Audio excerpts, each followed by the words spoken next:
Halo, Assalamualaikum. Selamat pagi Idea Lovers, selamat bergabung di IDEA Berbagi Idea Talks. Living with Plants merancang taman di rumah dan merawatnya dengan tepat. Bersama saya Ahmad Juanda dan Mbak Amelinda Vidiasti sebagai arsitek dan garden designer dari Biro Arsitek Studio Asa dan juga Mbak Nabara Kusti sebagai pengusaha tanaman. Terima kasih juga untuk Idea Lovers dan rekan-rekan yang sudah hadir pada pagi hari ini. Diskusi santai pagi ini akan diisi oleh presentasi dari Mbak Amel, presentasi dan house tour dari Mbak Nabara, dan tanya jawab. Sebelum obrolan kita mulai, saya mau mengajak teman-teman untuk follow Instagram @ideaonline, Instagram @tabloidrumah, subscribe YouTube Idea Rumah, dan jangan lupa untuk like, komen, dan nyalakan notifikasinya. Idea juga bisa diakses melalui website yang diupdate setiap saat di www.ideaonline.co.id. Jadi silakan dicek setiap hari untuk dapatkan berbagai informasi terupdate seputar rumah, mulai dari inspirasi rumah artis, desain dan material terkini, sampai dengan cara mewujudkan rumah sehat dan rumah pintar. Ya, sebelumnya boleh ya saya ceritakan sedikit latar belakang acara ini. Mungkin sebagian dari kita sudah berbulan-bulan di rumah aja dan bisa jadi rasa jenuh dan stres juga mulai menghinggapi. IDEA akan menghadirkan dua narasumber istimewa, yaitu Mbak Amelinda Vidiasti sebagai garden designer dari Studio Asa, akan berbagi cerita mengenai perancangan, pemilihan jenis tanaman, penataan, hingga perawatannya menyesuaikan kondisi pemiliknya. Sedangkan Mbak Nabara Kusti sebagai pengusaha tanaman yang mempunyai hobi dekorasi rumah dan dekorasi taman juga akan berbagi cerita soal tampilan rumahnya. Jadi ada house tour nanti, terus soal tamannya, pengalamannya, dan berbagai pilihan tanaman dan cara perawatan tanaman di rumah. Mbak Amel boleh sharing sedikit soal living with plants. Agar tidak berlama-lama, saya langsung persilahkan saja Mbak Amel memulai presentasinya. Ya, halo semuanya, saya Amel, saya dari Studio Asa, pagi semuanya. Uh, Mungkin cerita sedikit juga untuk Studio Asa, sebenarnya saya dan teman itu tim basicnya memang di arsitektur dan interior, tapi kami ada pengalaman bekerja di kantor arsitek dan juga di landscape, sampai akhirnya kami mencoba mengkawinkan ini di Asa gitu ya, Jadi kami mencoba menggabungkan pengetahuan kami akan ruang gitu, dari arsitektur dan juga interior, dan pengetahuan kami akan tanaman mungkin dari kantor landscape kami sebelumnya, intinya seperti itu. Nah, hari ini kami ingin menceritakan sedikit gitu kan, sharing tentang bagaimana sih sebenarnya tanaman itu bisa membentuk sebuah ruang gitu. Biasanya kalau kita tahu bentuk ruang itu dari dinding misalkan gitu ya, dari permainan dinding, sekat-sekat, atau bahkan dari permainan furniture misalnya dari lemari, baru tuh kerasa ada ruang-ruang yang berbeda dari satu hunian lah ya. Nah, di sini tuh kami pengen memperlihatkan kalau tanaman pun bisa memberikan suasana yang sama atau bisa ngasih bentukan ruang yang beragam lah gitu. Nah, di sini aku kasih judul Garden No Garden. Kenapa? Aku pengen berusaha memberikan dari dua sisi ya. Dari teman-teman idea yang memang mungkin punya lahan atau punya pekarangan, punya taman hijau gitu di rumahnya atau di kantornya dan lainnya. Dan juga untuk teman-teman idea yang memang memiliki keterbatasan lahan, misalkan aduh tinggalnya rumahku nggak punya taman nih gitu ya, punyanya teras atau mungkin juga nggak ada, atau bahkan teman-teman juga banyak sekarang yang di apartemen, jadi ruang terbuka mereka hanya terbatas di balkon apartemen ya misalkan yang memang kecil, atau bahkan juga ada yang tinggalnya di kosan atau hanya di kamar misalkan seperti itu. Jadi ya, aku pengen mengencourage kedua kondisi ini kalau kita tetap bisa loh gitu living together with plant. Ini sebenarnya semacam introduction kali ya. We need to revisit our relationship with nature. Maksudnya apa sih? Soalnya jujur mungkin pandemik ini tuh jadi masa-masa refleksi buat kita gitu ya. Kita ngelihat juga apa sih yang terjadi sekarang itu, kenapa sih bisa terjadi, dan menurut kita gitu, menurut kami ini jadi salah satu akibat dari kurangnya atau kayaknya kita lupa gitu berhubungan dengan alam. Kita tuh kayak udah jauh nih sama alam sampai akhirnya mungkin pandemik ini pun terjadi gitu. Nah, makanya aku pengen mengingatkan kembali, aku pengen mengakrabkan kembali nih dari teman-teman atau juga dengan klien misalkan kayak, ayo kita deketin lagi yuk diri kita sendiri dengan alam gitu. Dan dari beberapa pengalaman, akhirnya tuh aku merasa tanaman ini tuh jadi hal yang paling mudah gitu. Jadi menambah lebih banyak tanaman gitu ya, menambah ruang hijau lebih banyak, itu jadi cara yang paling efektif. Terus dia juga jadi efisien, istilahnya sih dia lebih mudah diterima oleh klien dan juga teman-teman yang di sekitar kita gitu. Makanya kita mencoba mendekatkan si elemen nature ini. Yang pertama itu adalah alam. Yang pertama itu tanaman. Ini yang pertama aku pengen bahas dari sisi garden gitu ya. Garden ini nanti aku bakal pendekatannya dari project-project yang kami udah lakuin juga. Di sini kami pengen memperlihatkan bagaimana garden ini tuh akhirnya bisa meningkatkan value dari tempat itu sendiri atau dari propertinya misalkan gitu ya. Atau bahkan dari kualitas livingnya. Jadi untuk owner yang akhirnya tamannya sudah mulai tertata, misalkan ya kita juga coba bagaimana mengkonsepkan taman ini bisa optimal, tidak hanya sebagai dekorasi, tapi juga bermanfaat dari psikis. Kemarin juga Mbak Niken cerita ya kalau tanaman itu juga elemen bisa terapi misalkan gitu ya, dan itu tuh bener banget. Jadi kita bisa reduce untuk stres, makanya banyak juga ditambahin di kantor atau misalkan pulang kerja ke rumah tuh lihat hijau-hijau gitu misalkan, atau juga bisa dari kesehatan. Jadi selain dia juga memang menambahkan oksigen ya istilahnya, jadi mungkin juga habis kerja suntuk pengen istirahat segala macam, lebih seger lah buat ke rumah itu. Ini aku pengen bahas. Ini dari project pertama itu adalah project kolaborasi menurut saya. Ini project kolaborasi tidak hanya saya dan arsiteknya. Jadi di sini tuh posisinya kami mengisi garden designer ini, kami mengisi ruang yang memang sudah disediakan oleh arsitek.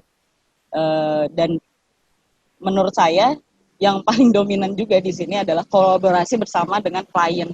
Itu yang sebenarnya bisa dibilang tidak saya lupakan dari proyek ini. Itu yang sangat saya senangi sih sebenarnya dari proyek ini. Jadi kolaborasi ini akhirnya dilakukan oleh kami tim desain garden juga dengan tim dari arsiteknya yaitu Mas Cahyo dari Pavilion 95 dan juga owner yaitu Mbak Luluk dan Mas Tio.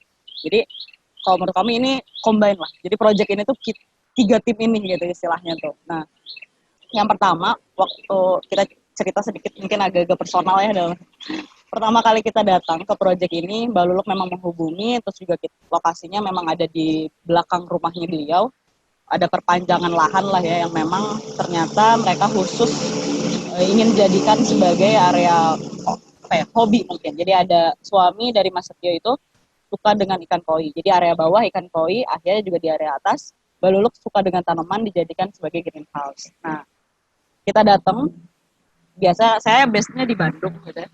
Orang Bandung udah mungkin perjalanannya dari Bandungnya enak, mobil AC gitu ya, nyampe ke Ciledug, keluar mobil, udara tuh tipikal Jakarta kali ya, saya pikirnya kayak, oh emang ini Jakarta banget nih kayaknya.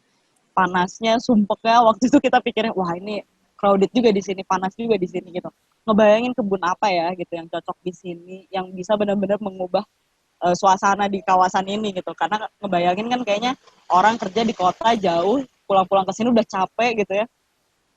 Tapi ternyata pas kita masuk ke rumah Mbak Luluk gitu ya, kita tuh di jamunya itu ada di di teras, ruang terbuka, which is itu tuh jarang kayaknya saya di Jakarta disimpan atau ngobrol di teras jujur aja gitu ya, sama teman-teman tuh biasanya ke dalam rumahin dengan AC gitu. Itu kita ada di teras, dan memang Mbak Luluk sendiri dari rumah asalnya memang dia udah punya taman sebenarnya. Nah, itu yang akhirnya saya wow gitu. Tadi tuh kayaknya di luar crowded banget, panas banget, dan masuk ke dalam sini tuh ternyata punya suhu yang berbeda gitu. Jadi temperaturnya aja kerasanya beda gitu, udah sepoi-sepoi enak, dan itu yang saya rasa oke, ini tanaman tuh bisa segitunya ternyata di sini tuh memilih efek juga gitu, ngasih efek juga oke gitu. Itu jadi satu penilaian saya waktu itu sebelum desain sih sebenarnya, karena pertama kali datang di sana ngobrol-ngobrol dengan klien, ternyata emang Mbak Luluk ini menurut saya dia antusias banget terhadap tanaman. Jadi dia juga koleksi tanaman dan dia juga punya semacam apa ya, ada tanaman-tanaman yang dia suka gitu. Mungkin di situ yang akhirnya juga kita klop. Jadi tatanan tanaman dari kami ASA juga mungkin klop dengan dari Mbak Luluk ini gitu, sesuai dengan selera Mbak Luluk. Nah, pada proses desainnya akhirnya ada permintaan dari owner kalau pengen ada greenhouse nih buat tempat kumpul, juga sesekali juga bisa bekerja, dan yang paling penting juga pasti untuk koleksi tanamannya ya bisa ada di sana gitu. Nah, dan yang lain juga adalah pengen ada suasana yang berbeda-beda. Jadi nggak flat gitu lah sebenarnya. Jadi ada beberapa tema taman yang akhirnya kita bawa di tempat ini. Ini dari sudut dari atas. Atapnya kira-kira ceritanya kita kupas gitu. Jadi ini lantainya kita liatin dari atas. Ini tuh tangga, dia lokasinya kan ada di lantai 2. Ini tangga naik ke atas. Di area sini kita jadikan sebagai taman kaktus. Nanti saya ceritakan juga kenapa di sana. Terus juga area ini Mbak Luluk sebagai area sitting sebenarnya. Jadi ya kalau ada kumpul atau mungkin kalau sekarang kan ibu-ibu kumpul arisan foto gitu ya, misalkan itu bisa ada di sini. Nah, ini tuh area working space-nya. Nah, kalau area ini sebenarnya memang ada kebutuhan untuk menutupi toren, terus juga ada keinginan dari owner waktu itu pengen punya hidroponik, tapi akhirnya juga di perjalanan ada penyesuaian. Next ya. Nah, ini dari sudut tanah tetangga. Kalau kita lihat ini tuh udah di lantai 2 posisinya. Jadi di sini tuh landscape atau garden designer kita berperan sebagai mengisi ruang. Jadi udah ada nih bangunannya itu ini udah dibuat sedemikian rupa. Jadi ada atap gitu ya dengan juga pagernya udah ada. Dia waktu pertama kita datang itu benar-benar bentukannya kayak mungkin kesannya hall lah gitu. Jadi kosong semua. Benar-benar ruangannya tuh rata gitu. Nah dari situlah kita coba mainkan jadi biar nggak boring gitu ya ruangannya, biar juga terasa ada segmen-segmen ruang di situ. Kita bagi akhirnya jadi beberapa tema. Makanya awal masuk kita naik ke tangga, naik ke atas, kita sambut dengan tanaman kaktus di sini. Sebenarnya emang sih kayak kok disambut sama kaktus sih kayak tajam gitu ya misalkan gitu ya, kayaknya kok nggak mengundang banget gitu. Tapi di sini ada pertimbangan kami diantaranya adalah pencahayaannya sendiri. Jadi untuk kaktus-kaktus ini memang mereka ada kebutuhan untuk cahaya langsung ya, cahaya matahari maksimal mungkin 4 jam gitu. Dan juga kita pengennya karena ada kebutuhan buat melihat ke area apa ya, tapak sebelahnya. Jadi tapak sebelahnya itu juga milik owner yang nantinya juga digunakan sebagai taman gitu ya. Kita pengen ada kesambungan, jadi jangan terlalu menutup gitu. Jadi tatanan kaktus yang memang terkesan yang istilahnya ada jarak ini nggak menutup view istilahnya sih gitu. Makanya kita tempatkan juga di sini dan jauh dari ruang aktivitas. Karena kan takutnya juga dari Mbak Luluk atau dari keluarga itu ada anak kecil gitu. Jadi kita pengen menjauhkan itu dari aktivitas anak-anak. Jadi ini tuh di sini steppingnya, jadi nggak langsung ngadep ke kaktus ya. Kaktus tuh posisinya ada di sebelah entrance. Nah, ini dari sudut. Ini kita dari datang. Kalau datang kita ngelihatnya sudut ini, perspektif ini. Tapi kalau kita dari ujung kita melihatnya ini. Jadi ini kita melihat ke entrance. Ini kita melihat dari entrance. Nah, mungkin kerasa jadi setiap area itu karena tatanannya kita bikin juga mungkin agak bergelombang gitu ya istilahnya. Masing-masing area ini tuh ngasih pengalaman ruang yang berbeda. Nah, kalau kita lihat dari sini, ini memang kita sengaja buat semacam kayak tertutup gitu. Jadi si area sitting ini kita pengen agak tersembunyi, dia tuh dilingkupi oleh daun-daun yang lebar gitu ya. Setelah tadi mungkin yang tajam-tajam dari kaktus, kita pengen si area duduk ini lebih private gitu. Jadi ketika mereka atau owner lagi duduk sini, santai kerja, waktu itu owner juga ngasih kayak, Mas Tio lagi kerja di sini, itu dia memang benar-benar terasa kayak tersembunyi gitu loh. Dia kayak ada di semacam secret garden di sini. Nah, di sisi kirinya, sebenarnya di sini tuh bakal ada working table. Kalau dari desain sih memang direncanakan sebagai ada working table, juga ada rak-rak. Jadi kita pengen tetap ada area yang nyaman untuk owner untuk menempatkan koleksi pot-potnya dia. Jadi owner sendiri kan karena Mbak Lulu tuh suka tanaman, dia beli per pot misalkan kayak gitu. Kita pengen ada sedia areanya. Jadi si greenhouse ini tuh bisa lebih dinamis. Greenhouse ini tuh bisa terus tumbuh dan menyesuaikan dengan Mbak Lulu itu sendiri. Jadi kalau misalnya, aduh lagi suka tanaman ini, pengen beli, taruh tuh masih ada tempat gitu. Nggak fix gitu, nggak bisa diganti-ganti gitu. Memang di sini harusnya ada rak-rak, tapi kita waktu itu belum provide juga karena COVID, jadi belum bisa belanja gitu. Nah, di area yang ini tuh toren sebenarnya. Waktu itu kalau dari desain memang mau ada hidroponik. Jadi Mbak Luluk juga kemarin pengen belajar hidroponik, jadi pengen ditambahin sekaligus menutupi si toren. Jadi toren tuh nggak kita tutup apa ya dengan yang masif gitu ya. Pengennya juga sama elemen-elemen yang landscape gitu atau garden, gimana tanaman tuh bisa digantung atau mungkin juga bisa dipakai tadi hidroponik. Tapi di sini akhirnya ganti karena kayak Belum mikirnya kayak ya udahlah nanti aja deh hidroponik karena itu tadi hidroponik juga butuh konsentrasi itu sendiri. Akhirnya kita ganti dengan awareness jadi untuk tanaman gantung-gantung. Nah, untuk temanya sendiri kita tuh tadi kan ada tema gurun ya istilahnya. Jadi dia tanaman kering, dia menggunakan kaktus, juga ada kita pengennya ada tropis, ada kesan tropis di sini. Karena itu juga yang akhirnya pengen membentuk suasana di sini dengan daun-daun yang lebar, dan itu juga yang tadi saya bilang ada kecocokan dengan baluluk tuh di situ. Karena ada beberapa tipe klien yang misalkan, oh pengennya kembang-kembangan gitu kan, kalau ibu-ibu misalkan gitu, aduh aku nggak mau daun-daun lebar, takut misalkan dari situ. Sedangkan saya secara personal suka banget sama daun lebar gitu. Jadi yang pertama juga saya ngobrol, mbak ini kayaknya enak nih gitu ya, pakai daun ini, tanaman ini, temanya seperti ini, gambarannya kayak gini gitu. Oke nggak, ternyata Mbak Luluk juga suka. Makanya akhirnya kita memberanikan juga menggunakan jenis-jenis tanaman ini. Ini ada talas, dia emang daunnya lebar. Di sini ada palem dog, terus ada permainan pakis di sini. Terus kita ngasih spot-spot tanaman, ada yang namanya sikas. Nah, pemilihan tanaman ini pun sebenarnya selain memang kita mengejar satu tema tertentu, sangat penting untuk melihat klien. Jadi kita pasti coba, jadi kalau taman atau garden yang selalu kita desain, kita selalu melihat bagaimana kemampuan klien dalam perawatannya sendiri. Bukan, mungkin nggak klien, atau setidaknya ada yang ngebantu lah dari pihak klien untuk perawatan tanamannya. Nah itu pasti jadi pertimbangan kita akhirnya menggunakan tipe tanaman seperti apa, karena mempengaruhi dalam perawatan atau tingkat kesulitan lah dalam perawatannya. Nah di sini tuh jujur melihat baluluk gitu ya, saya tuh percaya diri banget gitu. Oh ini baluluk pasti bisa merawatnya gitu. Kayak dia mampu untuk merawatnya gitu, karena memang kita lihat dari rumah baluluk sendiri, dia satu udah banyak tanaman, bahkan tanaman pot-pot, di mana tanaman pot-pot itu biasanya lebih sensitif juga gitu, cara perawatannya akan lebih lebih repot lah gitu, dalam artian karena tidak natural di alam terbuka lah ya. Walaupun di sini pun sama, karena kan kembali lagi ya ini dak, dia ada di dak, di mana kayak ada di kolam gitu istilahnya, jadi juga tanah kan nggak langsung menyerap ke bawah banget gitu. Di sini pasti kita melakukan treatment juga, cuman kita lihat baluluk, oke, ini baluluk bagaimana, aku yakin bisa karena dia suka dan mau belajar juga gitu untuk perawatannya. Makanya istilahnya mungkin kompleksitas dari tatanannya kita bikin seperti ini. Nah, untuk baluluk ini, untuk tamannya greenhouse baluluk ini kita bikin beberapa tipe penanaman sebenarnya. Kayak tadi kan ini kita tanam di tanah. Dari greenhouse-nya sendiri itu ketebalannya kalau nggak salah 40 sampai 60 kalau salah ya.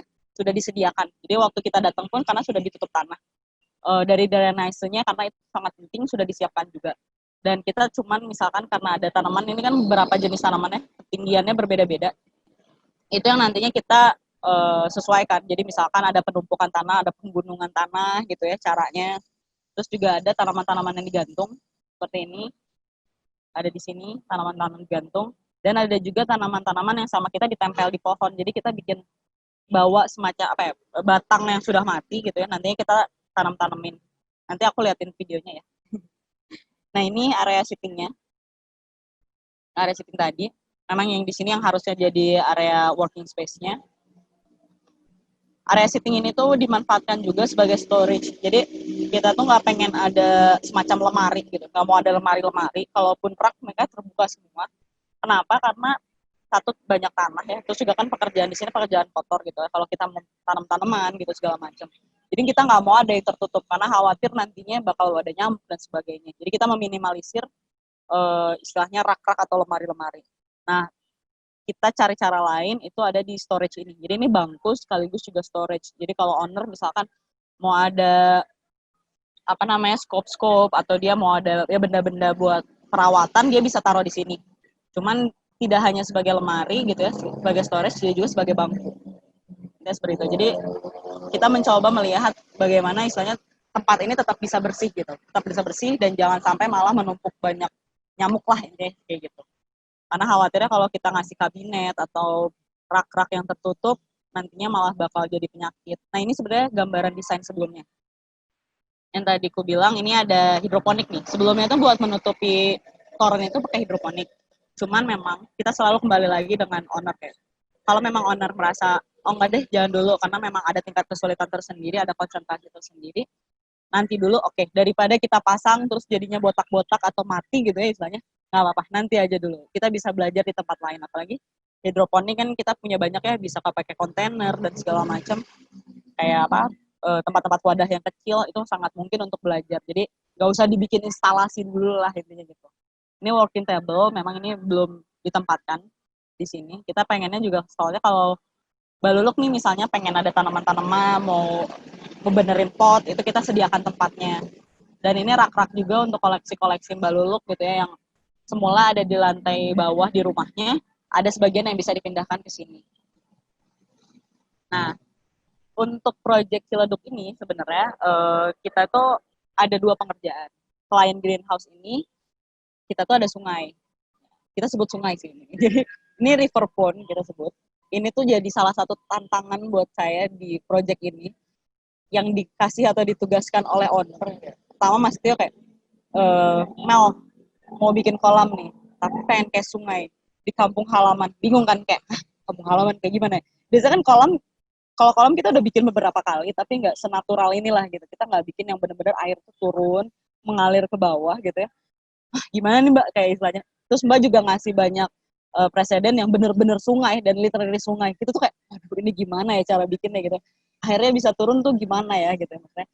Karena kita belum pernah mengerjakan itu dan kita pun bilang, Mas belum pernah nih ngerjain, tapi oke pengen belajar juga, kita pengen usahakan juga dan riset juga untuk ini. Akhirnya saya banyak nonton juga video-video tentang rata-rata memang ini landscape designer yang ada di luar gitu. Jadi karena mereka menggunakan tangannya sendiri, jadi benar-benar mata batu sendiri segala macam. Jadi aku pengen lihat pembuatannya tuh kayak gimana sih gitu, bisa senatural itu look-nya tuh gimana sih, dan bahkan melihat juga sungai-sungai itu gimana sih sebenarnya, yang sungai-sungai di kampung halaman tuh seperti apa sih sebenarnya. Itu aku coba juga mempelajari itu. Jadi akhirnya akan mempengaruhi pemilihan batu-batu kami gitu, karena ini batu-batu kita kan ngambil nih. Biasanya kalau misalnya mau beli batu ya satuan atau enggak setruk sama semua. Biasanya proses pembeliannya tuh kayak gitu. Cuman karena kita ada kebutuhan di sini, ada looks juga yang pengen kita kejar, yaitu natural river gitu ya. Jadi kita coba teliti, oh ternyata kalau batuan yang ada di sungai itu rata-rata pipih misalkan gitu. Dan pemilihan warnanya pun jangan sama. Atau misalnya hitam, ada abu tua, abu muda, ada yang mengkuning, ada yang coklat. Jadi kita coba pikirkan dari situ. Jadi pemilihan pun kemarin benar-benar satu-satu tuh di truk istilahnya, di truk tuh kita liatin batunya tuh yang gimana tuh yang nantinya akan dibawa gitu. Jangan sampai kita tahu jadilah gitu ya dari orang batunya. Karena itu sangat mempengaruhi looks yang kita pengen kejar di situ. Jadi ada mix juga dari ukuran, dari bentukan, dan juga dari warna untuk batunya. Karena akhirnya sangat mempengaruhi looks yang pengen kita kejar. Ini tanaman sebenarnya memang belum tanaman fix, karena juga kemarin terhambat karena ada PSBB. Jadi ini tanaman-tanaman owner sebenarnya yang ada di sana, dimasukkan dulu di spot-spot yang kita udah sediakan. Jadi bentukan sungai ini tuh kita udah nyediain juga ada lubang-lubang yang seperti ini. Ini tuh lubang planternya lah, yang nantinya itu kita pengen tanam pohon sebenarnya di sini. Yang itu kita mau ada tanaman di sini. Yang kedua itu ada no garden. Sebenarnya aku pengen ngasih tips aja buat teman-teman yang memang tidak punya lahan luas atau mungkin lahannya terbatas. Ini ada beberapa tips sebenarnya buat kita tuh bisa loh melakukan penghijauan. Nah, 3 poin ini yang tapi harus diperhatikan. Pertama, define dulu spotnya mau di mana. Misalkan yang paling sering ditempatkan itu, aku paling sering di ruang keluarga. Bisa loh, ruang keluarga yang kita enakin deh gitu.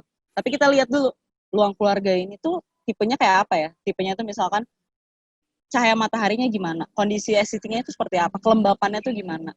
Nah, setelah kita coba baca, oh ini ternyata nggak ada mataharinya sama sekali. Atau ini ada nih matahari medium, itu misalkan dari 4 jam, di sehari itu 4 jam tuh dia ada. Atau mungkin ada juga yang sunny, jadi benar-benar panas, dia 6 jam sehari itu full ada cahaya. Itu akan mempengaruhi pemilihan tanaman kita akhirnya. Jadi harus kita tuh kitanya senang buat merawatnya, dan juga jangan sampai stres pas ngerawat, malah jadi kayak aduh aku harus merawat tanaman, malah jadinya stres, terus jadinya malah enggak mau deh punya tanaman lagi gitu ya. Makanya itu sangat penting gimana tempat kita yang paling sering kita nikmati gitu ya, misalkan, atau mungkin lebih sering di kantor, mungkin kantornya yang dipercantik gitu ya, atau mungkin di ruang keluarga, atau di kamar, atau di teras. Itu bisa kita optimalkan dengan membaca juga tetap ruangnya. Ini sih beberapa jenis letak penanaman ya gitu. Misalnya penyimpanan tanaman tuh bisa sangat luas gitu ya istilahnya, nggak perlu khusus dibikin kayak tadi nih misalnya didesain gitu ya. Di rumah pun ada spot rak, bukunya digeser sedikit, taruh pot satu di raknya juga udah cukup sebenarnya. Jadi istilahnya sih minimal, walaupun misalnya sulit, satu tanaman pun untuk saat ini tuh bisa dilakukan gitu. Jadi punya satu tanaman pun nggak apa-apa, punya 2 pun nggak apa-apa, nanti juga nambah. setelah kita tahu ya istilahnya nikmatnya kita punya tanaman sebenarnya gitu. Ini sebenarnya emang jenis-jenisnya aja. Jadi kalau di lahan-lahan sempit itu kita bisa penempatannya seperti ini. Ini juga kita bikin slab, jadi kita nggak makan tempat. Pemilihan tanamannya pun nanti juga bakal disesuaikan. Ini seperti ini. Ini juga kalau mau ada tanaman gantung, pot-potnya. Tapi yang penting sebenarnya walaupun di indoor, tanaman-tanaman ini tetap butuh cahaya. Nah, makanya kita bisa pilih jenis-jenis tanaman yang kira-kira tingkat cahayanya lebih rendah lah gitu. Tapi tetap sewaktu-waktu harus dijemur gitu, harus ditaruh di teras misalkan gitu. Kalau ini juga mungkin ada yang di kantor, misalnya Mas Juanda nih mau di meja kerja tapi takut lupa nyiram gitu ya, misalkan. Ini aku selalu ngasih ini di meja kantorku sendiri sebenarnya, karena dia jenis tanaman yang memang bisa di air, jadi nggak di tanah. Dan menurut aku tuh nggak tahu kenapa lebih seger juga gitu untuk orang-orang yang suka lupa nyiram atau misalkan buat perawatan ada tanah, aduh nggak mau ada tanah di meja kerjanya gitu ya misalkan, ini bisa dipakai juga. Nanti jenis tanamannya boleh nanya juga apa ajanya. Udah sih. Nah ini sih kantor kita yang pertama sebenarnya. Waktu itu kita punya kantor, ruangannya tidak terlalu besar, cuman ada kepuasan buat kita untuk punya tanaman di kantor gitu ya. Waktu itu pokoknya Di mana nih, Mbak? ini Kantornya, tuh Mbak? di Jalan Sumbawa, tapi udah pindah sih sekarang. Ini waktu kita pertama kantor tuh di sini. Jadi benar-benar kita mau ngasih lihat, dan jenisnya pun emang jenis-jenis tanaman yang air purifying. Jadi dia seger banget. Jadi kita pagi-pagi sampai kantor siram. Sebelum pulang kantor kita siram, dan yang pagi-pagi kita mau masuk kantor lagi tuh dingin banget kantor tuh. Udaranya tuh enak banget, padahal ini tuh cahaya matahari benar-benar ternyata lumayan terik di sini. Tapi ya itu sih, jadi aku pun ngasih contoh juga ke temen gitu, pengen memperlihatkan ini enak banget loh ruangan ini enak banget loh kalau pagi-pagi tuh ada tanaman di dalam rumah gitu. Walaupun emang kembali lagi ini harus disesuaikan dengan kemampuan masing-masing. Jadi misalkan, Mel, gue gak ada waktu deh buat rawat kayak gitu ya. Ya satu pot pun ternyata mempengaruhi kok.